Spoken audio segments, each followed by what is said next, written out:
Hello everyone, welcome back to the channel. అందరూ ఎలా ఉన్నారు, ఏం చేస్తున్నారు? నాతో కమెంట్స్ లో షేర్ చేసుకోవడం మర్చిపోవద్దు. మేమైతే బాగున్నాం. And welcome back to another day in my life. ఈ రోజు వీడియోలో మా morning to night routine blog ని షేర్ చేస్తాను. బేసిక్ గా నా డే మార్నింగ్ అరౌండ్ 6:30 to 7:30 లోపు స్టార్ట్ అవుతుంది. ఇక్కడైతే చాలా వరకు 4 or 5 ఆ టైంకే లేస్తూ ఉంటారు. I was not a morning person, I was completely a night owl. కానీ పెళ్ళయ్యాక కొన్ని చేంజెస్ అయితే వచ్చాయి. సరే, ఈ రోజు మార్నింగ్ తొందరగానే లేచాను. కొంచెం ఫ్రీ టైం దొరికింది, వెంటనే ఇంకా డాబా మీదకి వచ్చేసాను అనమాట. మొన్న కొంచెం బిజీగా ఉన్నాను, ఆ టైంలో అసలు మొక్కల్ని పట్టించుకోలేదు. దానివల్ల మందారం మొక్కలన్నిటికి బగ్స్ పట్టేశాయి. ఇవి ఒక్కసారి స్టార్ట్ అయ్యాయి అంటే పోవడం చాలా కష్టం. ఏవైనా హార్ష్ కెమికల్స్ యూస్ చేస్తే తప్ప పోవు. కానీ మీకు ఇంకేమైనా హోమ్ రెమెడీస్ తెలిస్తే గనుక please to let me know in the comment section below. Because home రెమెడీసే ట్రై చేద్దాము వీలైనంత వరకు న్యాచురల్ గానే అనుకుంటున్నాను. ఫైనల్ గా ఈ రోజు మొక్కలన్నీ క్లీన్ చేయడానికి కుదిరింది. నేను క్లీన్ చేస్తూ ఉన్నాను. ఈ లోపు భుజ బంగారం మొక్కలన్నిటికి వాటరింగ్ చేసేసాడు. అండ్ మార్నింగ్ టీ కూడా డాబా మీదకి తీసుకొచ్చాను అనమాట. ఇలా గట్టు మీద కూర్చొని ఆరాంగా టీ తాగుతూ ఉన్నాను. ఈ లోపు మా హస్బెండ్ ఇక్కడ డాగ్స్ కి ఫీడ్ చేస్తున్నారు.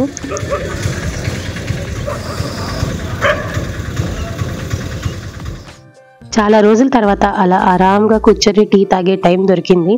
సో మంచిగా టీ తాగేసి కిందకి వచ్చేసా. ఇప్పుడు ఇంకా నార్మలే, మార్నింగ్ టిఫిన్, లంచ్ బాక్స్లు, ఈ హడావిడి అయితే స్టార్ట్ అయిపోతుంది. ఎక్కువ హడావిడి ఏం పడను, బికాజ్ నేను లంచ్కి ఏం కుక్ చేయాలి అనేది ముందు రోజు నైటే ఫిక్స్ అయిపోతాను అనమాట. పొద్దున్నే ఇంకా హడావిడి ఏమీ లేకుండా టకటకా పని చేసుకుంటాను. సో ఫస్ట్ అయితే రైస్ పెట్టేస్తున్నాను. ఇది బాయిల్ అయ్యే లోపు టిఫిన్ ప్రిపేర్ చేయాలి. జనరల్గా అయితే ఎప్పుడు ఇడ్లీ ఆర్ దోశ బ్యాటర్ ఏదో ఒకటి రెడీగా పెడతాను. కాకపోతే ఆ రెండు కంప్లీట్ అయిపోయాయి అనమాట. అట్లీస్ట్ ఒక 1 day అయినా గ్యాప్ ఇస్తాను. ఆ తర్వాత మళ్ళీ బ్యాటర్స్ అవి మిక్స్ చేసుకుంటాను. సో అలా గ్యాప్ ఇచ్చిన రోజు ఉప్మా లాంటివి ప్రిపేర్ చేస్తూ ఉంటా. ఈరోజు చాలా సింపుల్ గా సూజీ రవ్వతో ఉప్మా ప్రిపేర్ చేస్తున్నాను. అడిషనల్ గా కొంచెం క్యాష్యూస్ అండ్ క్యారెట్ యాడ్ చేద్దాం అనుకుంటున్నా. మీరు కావాలనుకుంటే ఇందులోనే బ్రోకలీ, బీట్రూట్, గ్రీన్ పీస్ అలాంటివి కూడా యాడ్ చేయొచ్చు. కాకపోతే మా ఇంట్లో అవన్నీ యాడ్ చేస్తే నడవదు, అందుకనే స్లోగా అలవాటు చేద్దాము ఫస్ట్ క్యారెట్తో అనుకొని ఈరోజు సింపుల్గా అలా ప్రిపేర్ చేస్తున్నా.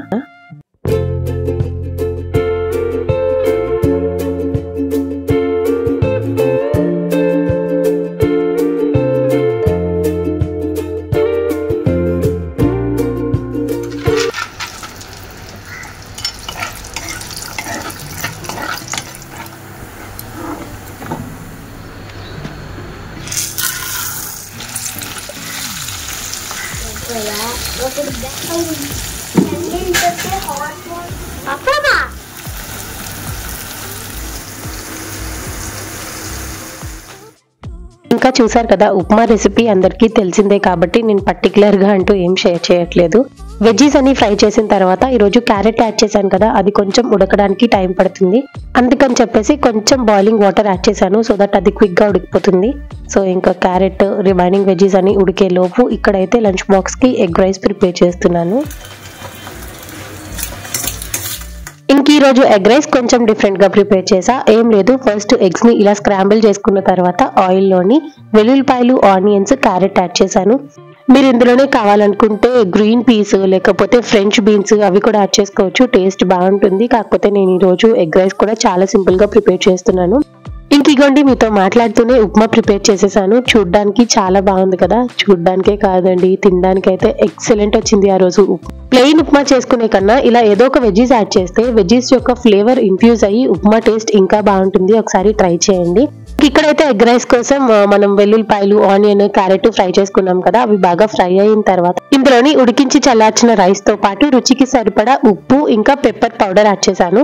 ఒక 5 minutes మీడియం ఫ్లేమ్ లో పెట్టి టాస్ చేసుకుంటే అంతే, ఎగ్ ఫ్రైడ్ రైస్ రెడీ అయిపోతుంది. ఇంక ఇక్కడ మీరు చూసినట్టయితే జీడిపప్పు ఉప్మా రెడీ అయిపోయింది. మా అత్తగారికి సర్వ్ చేసి ఇచ్చేసా. నెక్స్ట్ ఇంక ఇక్కడ భుజ బంగారానికి లంచ్ బాక్స్ ప్యాక్ చేస్తున్నాను.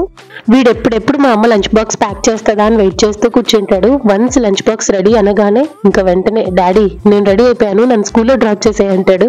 ఇంకా వాళ్ళ డాడీ వెళ్ళి డ్రాప్ చేసి వస్తారనమాట. అదే విషయం, భుజ బంగారం అయితే స్కూల్ కి వెళ్ళిపోయాడు. మళ్ళీ ఈవినింగ్ వస్తాడు. ఈ లోపు నా రొటీన్ ఎలా ఉంటుందో చూసేయండి. మోస్ట్లీ నేను క్లీనింగ్ ఎవ్రీ వెన్స్డే అలా ప్లాన్ చేసుకుంటాను అనమాట. సో ఈ రోజు కూడా ఒక వెన్స్డే వ్లాగ్ ని చూస్తున్నారు. కాకపోతే లాస్ట్ వీక్ నాకు ఆల్ ఆఫ్ అ సడన్ మళ్ళీ నోస్ ప్రాబ్లం వచ్చింది. దానివల్ల క్లీనింగ్ ఏం చేయలేదన్నమాట. జస్ట్ ఒక 10 days క్లీన్ చేయకపోయేసరికి చూసారా, పూజా రూమ్ దగ్గర విండో అంతా ఇలా ఫుల్ డస్ట్ పట్టేసి ఉండింది. ఆ డస్ట్ చూస్తూ నేను పూజ చేసుకోవాలంటే చాలా కష్టం. ఎప్పుడెప్పుడు నా నోస్ ప్రాబ్లం తగ్గుతుందా, క్లీన్ చేసుకుందామా అనే ఉన్నాను. ఇప్పుడు కొంచెం నార్మల్ అయ్యాను. ఇంకా వెంటనే క్లీనింగ్ స్టార్ట్ చేశాను అనమాట.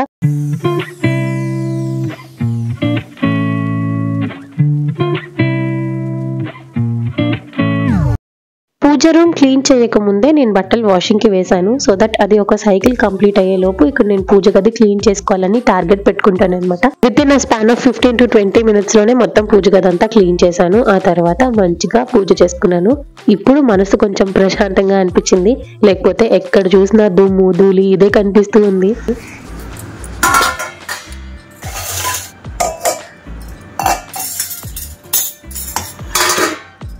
ఇంకా అలా కొన్ని గిన్నెలు ఉంటే వాష్ చేశాను. ఈ లోపే మా హస్బెండ్ కూడా రెడీ అయ్యి వస్తే ఇద్దరం మంచిగా టిఫిన్ తినేసాం. ఆ తర్వాత తను ఆఫీస్కి వెళ్ళిపోయారు. మోస్ట్లీ ఆయన ఇంట్లో ఉన్నప్పుడే మొత్తం వర్క్స్ అన్ని చక్కబెట్టేసుకుంటాను. ఇన్ కేస్ పెండింగ్ ఉంచినా సరే ఆ పనులు తెవలేవు తెలుసా. మధ్యాహ్నం వరకు ఈవినింగ్ 3 వరకు ఒక్కొక్కసారి చేస్తూనే ఉంటాను. అందుకని చెప్పేసి మోస్ట్లీ ఆయన ఉన్నప్పుడే మొత్తం వర్క్స్ అన్ని కంప్లీట్ చేసుకోవడానికి ట్రై చేస్తా. వన్స్ ఇంకా ఆయన ఆఫీస్కి వెళ్ళిన తర్వాత నేను ఎడిటింగ్ లో కూర్చుంటాను అనమాట. సో ఇలా ఉంటుంది నా మార్నింగ్ రొటీన్. అండ్ ఇంకా ఈ రోజు ఎడిటింగ్ వర్క్ ఏమీ లేదు, ఆల్రెడీ అన్ని షెడ్యూల్ చేసి పెట్టాను కాబట్టి కొంచెం ఫ్రీ టైం ఉంది. అందుకని చెప్పి కిచెన్ లో ఉన్న మొక్కలన్నీ క్లీన్ చేద్దాం అనుకుంటున్నా. మొన్న శివరాత్రికి మొక్కల్ని జస్ట్ అటు నుంచి ఇటు మార్చి అరేంజ్ చేశాను, అంతేగాని క్లీన్ చేయలేదన్నమాట. కరెక్ట్ గా ఇవి క్లీన్ చేద్దాం అన్న టైంకి నాకు నోస్ ప్రాబ్లం రావడం, అప్పుడు ఒక 1 week అలా వేస్ట్ అయిపోయింది. ఓవరాల్ గా ఒక 15 days క్లీన్ చేయకపోతే మొక్కలు చూసారు కదా, అందులోని పురుగులు వచ్చేసాయి. ఈ మనీ ప్లాంట్స్ నేను మట్టిలో పెట్టలేదు. మట్టిలో పెట్టుంటే ఖచ్చితంగా సన్లైట్ కావాలి అండ్ ఫ్రీక్వెంట్ గా వాటరింగ్ చేయకపోతే ఆ మొక్కలు పాడైపోతాయి అనమాట. అందుకనే ఎక్కువ రిస్క్ తీసుకోకుండా జస్ట్ వాటర్ లో అలా మనీ ప్లాంట్స్ పెట్టాను. ఇలా వాటర్ లో గనక పెడితే ఎవ్రీ వీక్ మనం ఆ వాటర్ ని చేంజ్ చేసి ప్లాంట్స్ అన్ని క్లీన్ చేసుకోవాలి, లేకపోతే వాటర్ వార్మ్స్ ఈజీగా ఫామ్ అయిపోతాయి. ఇంకా అలానే చిన్న చిన్న ఈగలు బగ్స్ లాంటివి కూడా వస్తూ ఉంటాయి. కాబట్టి వీటిల్ని జస్ట్ పెట్టేసి ఉంచడం కాదు, ఎప్పటికప్పుడు క్లీన్ చేసి కేర్ చేస్తూ ఉండాలి.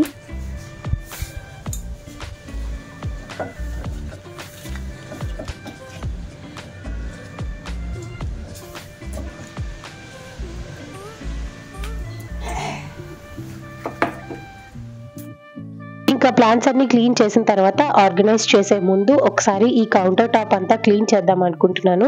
ఇది ఎగ్జాక్ట్ గా స్టవ్ వెనకాతల వాల్ కదా, దాని మీద ఆయిల్ మరకలు అవి తుల్లేసి జిడ్డు పట్టేసినట్టు అయిపోతుంది అనమాట. నేను ఫ్రీక్వెంట్ గా క్లీన్ చేసేటప్పుడు బేకింగ్ సోడా, లెమన్, కొంచెం సాల్ట్, ఇంకా డిష్ వాషింగ్ లిక్విడ్ పెట్టి క్లీన్ చేస్తాను. కాకపోతే మీకు ఇంకేమైనా టిప్స్ తెలిస్తే కనుక please to let me know in the comment section below. Main గా జిడ్డు మరకలు పోవడానికి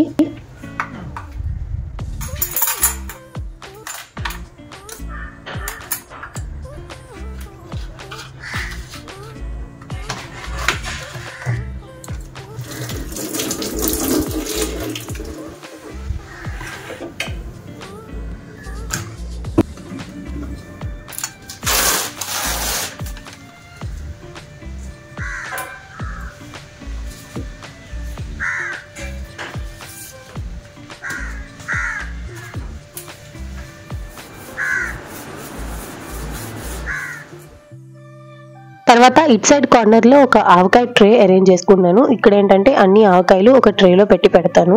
ఆ ట్రేని అరేంజ్ చేసే ప్రాసెస్ లో ఇలా పెడదాం అనుకున్నా, కాకపోతే ఎక్కడ గాలి వస్తే మళ్ళీ ఇవన్నీ పడిపోయి మొత్తం బిస్కెట్ అయిపోతుందేమో అని భయం వేసింది. అందుకనే ఇంకా ఎప్పుడు ఎలా అరేంజ్ చేస్తానో అలానే చేశాను, కాకపోతే చిన్న చిన్న చేంజెస్ అటు ఇటు చేశాను అనమాట, అంతే.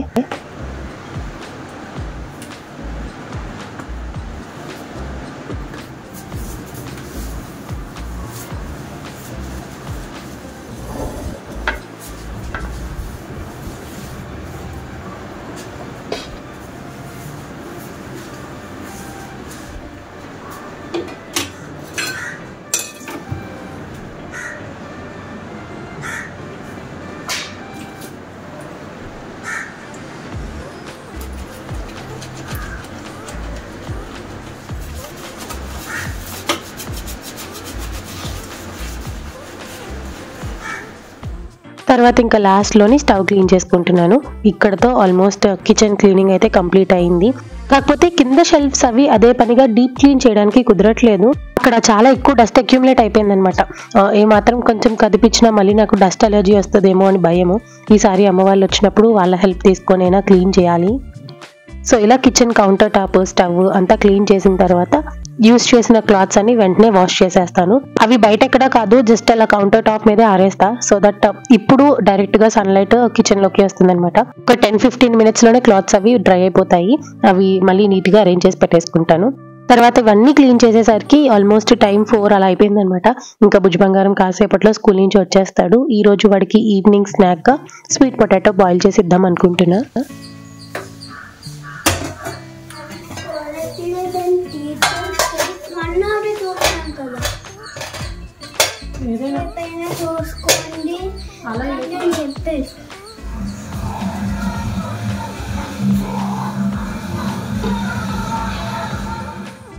ఇదిగోండి స్వీట్ పొటాటో కుక్ అయ్యే లోపు ఆ క్లాత్స్ కూడా మంచిగా డ్రై అయిపోయాయి.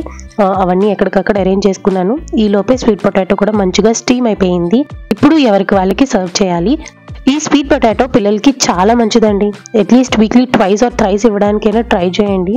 కొంతమంది కాలుస్తారు. నేను లాస్ట్ టైం వీడియోస్లో కూడా ఎలా కాలుస్తానో చూపించాను కదా. ఈసారి అయితే ఇలా స్టీమ్ చేశాను. కాకపోతే ఎక్కువ వాటర్ వేసి అందులోని ఉడికించి మళ్ళీ ఆ వాటర్ అంతా తీసేసి అలా చేయొద్దు. అప్పుడు స్వీట్ పొటాటో తిన్నా ఒకటే తినకపోయినా ఒకటే. Correct way of cooking sweet potato is either steaming or చెప్పాను కదా అలా కాల్చుకొనైనా చేసుకోవచ్చు. ఇక్కడైతే మా అత్తగారికి బుజ్జి బంగారానికి స్నాక్స్ ఇచ్చేసిన తర్వాత ఇప్పుడు డిన్నర్ ప్రిపేర్ చేస్తున్నాను. ఈ రోజు డిన్నర్ లోకి సింపుల్ గా అరటికాయ ఫ్రై ఇంకా అలానే పుదీనా టొమాటో పచ్చడి చేద్దాం అనుకుంటున్నాను.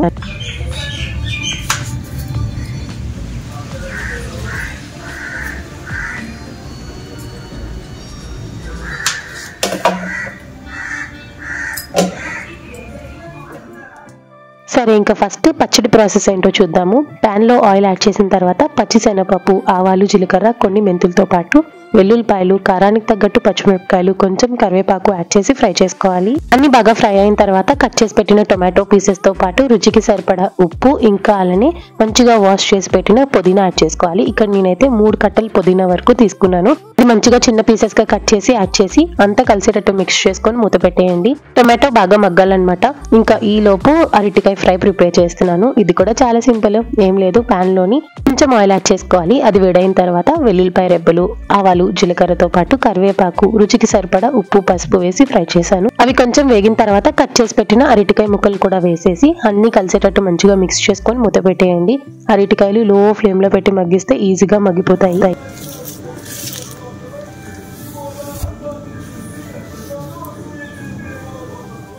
ఇప్పుడు టైం అరౌండ్ 4:35 అవుతున్నట్టుంది.